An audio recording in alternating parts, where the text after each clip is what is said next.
Assalamualaikum warahmatullahi wabarakatuh. Waalaikumsalam warahmatullahi Salam sehat. Jumpa lagi dengan saya, Dr. Azhar Arif Sulistyo, dalam channel Rumah Sakit Baitul Hikmah Kendal, dalam segmen Gaya Hidup Berkah.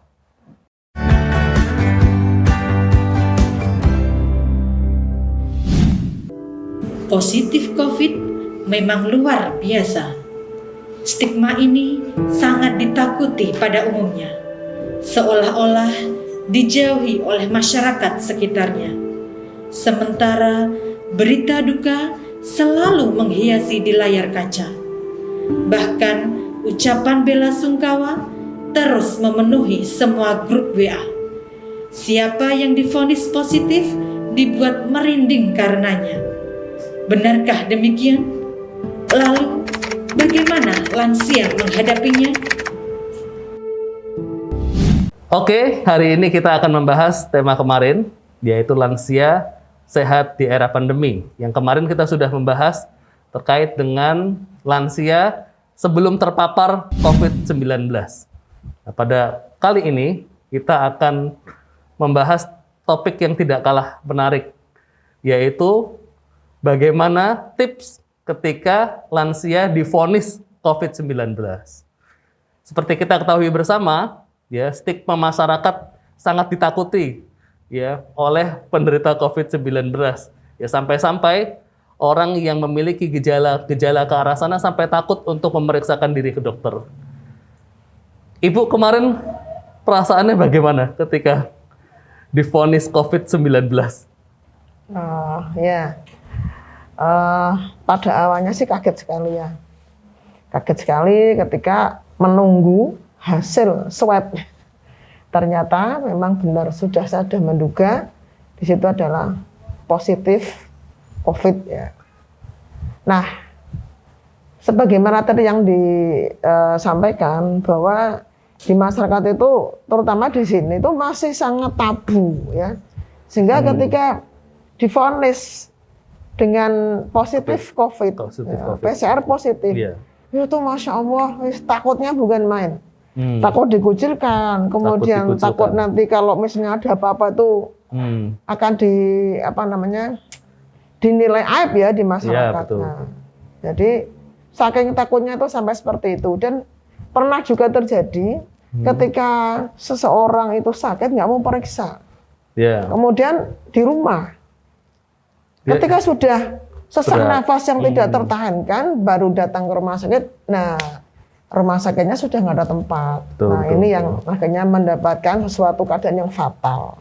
Nah, ketika saya kemarin itu, karena saya sudah siap mental ya. Karena kemarin ini ya, memang sudah tahu. Besoknya sudah langsung dapat informasi. Ya, bahwa driver saya itu positif COVID, sehingga saya sudah siap-siap.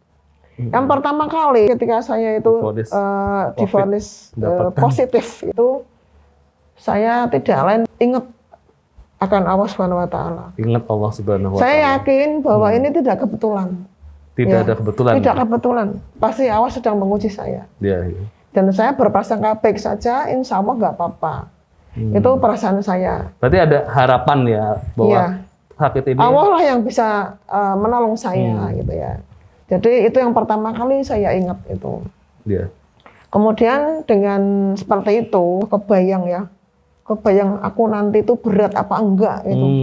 Masya Allah itu. Tetap ada kekhawatiran ya Bu ya, ketika mendapati hasil swab PCR positif kita ngerti itu. Kan di lapangan itu lansia itu pada gagal. Iya banyak. Iya ada saya juga ada komorbid itu ya.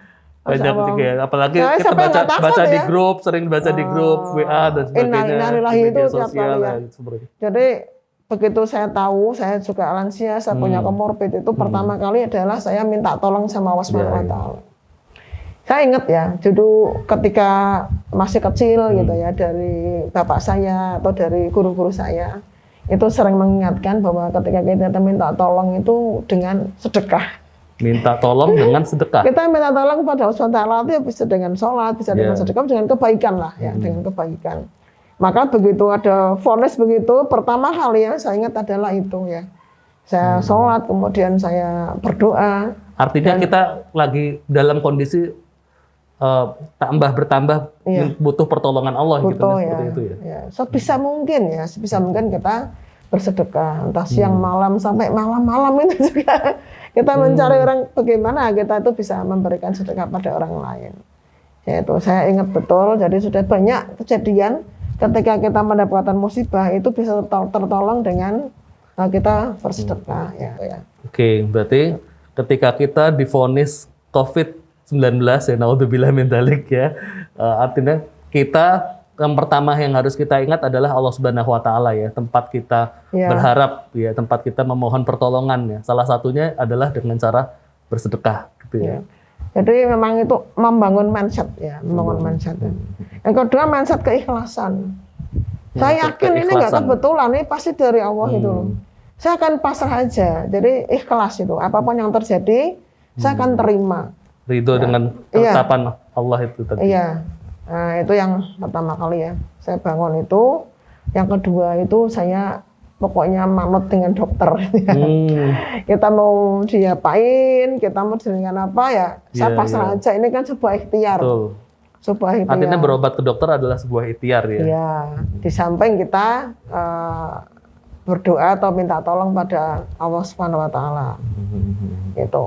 Nah, di dalam proses perjalanan penyakitnya itu yang kemudian kita harus menata diri, menata hati dengan baik. Itu yang dirasa pada waktu itu pengalaman Ibu, udah enaknya berapa lama itu sakit COVID itu? Ya, Ibu itu rasa? saya hari 1 sampai 3 itu panas. Sebenarnya gini ya, ini juga perlu diketahui oleh semuanya ya, bahwa penyakit COVID ini kan durasinya kan 2 minggu ya. 2 minggu. Jadi seringkali orang tuh takut sampai 10 hari kok masih panas. Jadi panas kan naik turun gitu. Awal 3 hari mungkin nggak apa-apa. Iya. Mulai pekan kedua mulai ada perasaan-perasaan yang Justru malah di lain. pekan kedua Iya. baru. Nafasnya jadi berat dan Iya, sebagainya. Nah ini mulai takut ya. Apalagi ketika hari ke-10 masih panas. Ternyata ini memang prosesnya seperti itu ya. Jadi sakitnya itu memang sekitar 2 minggu ya. Ada gejala hilang seperti itu. Itu toh termasuk saya yang ringan gitu. Nah, itu. Artinya pastinya khawatir itu ada ya, karena prosesnya 2 minggu, kondisinya naik turun, kadang sudah dingin, kemudian panas lagi seperti itu ya. Jadi memang dinamika sakit COVID ini memang seperti itu ya, Bu. Betul.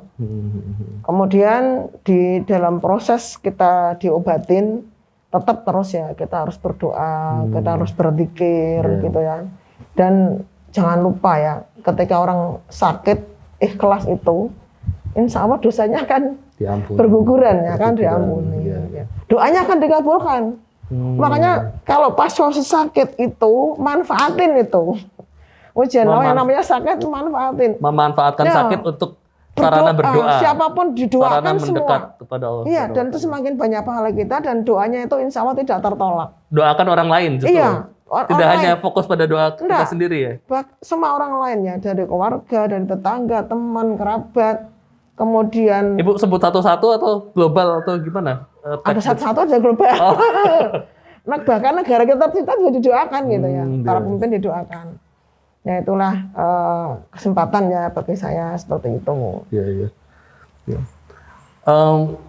Kemudian tadi kan seringkali kebanyakan masyarakat tadi ya dengan stigma negatif yang beredar itu tadi seringkali kan datangnya terlambat. Betul. Ya, atau kadang sudah dicek antigen negatif sudah merasa ini. Nah, sebenarnya diagnosis COVID itu gimana, Bu? Ini unik ya di kalangan masyarakat ya, juga teman-teman juga seperti itu. Misalnya dalam satu keluarga ada satu yang positif gitu ya. Kemudian saking pengen tahunya, kemudian di tracing semua ada satu tracing keluarga. Ya ke semuanya keluarga ya. Dicek antigen. Nah di situ akan kelihatan ada yang positif ada negatif. Ada negatif. Yang negatif itu, yang positif dan jelas ya. Positif tuh kalau antigen kan sebagian besar 80% lebih ya. Itu hampir pasti kalau yang positif PCR-nya ya. positif gitu. Kalau antigen Tapi positif. kalau antigen negatif, nah ini kebanyakan orang-orang itu taunya sudah bebas nggak apa-apa. Tapi ternyata tidak. Jadi antigen itu tidak bisa mendiagnosis secara maksimal seperti yang seperti PCR enggak. Jadi ada kalanya di antigen bahkan ada loh di antigen dalam satu hari di antigen 2 kali negatif terus dengan alat yang berbeda juga gitu. Tapi hari berikutnya ketika di PCR positif. Nah ini yang penting kita siap ya.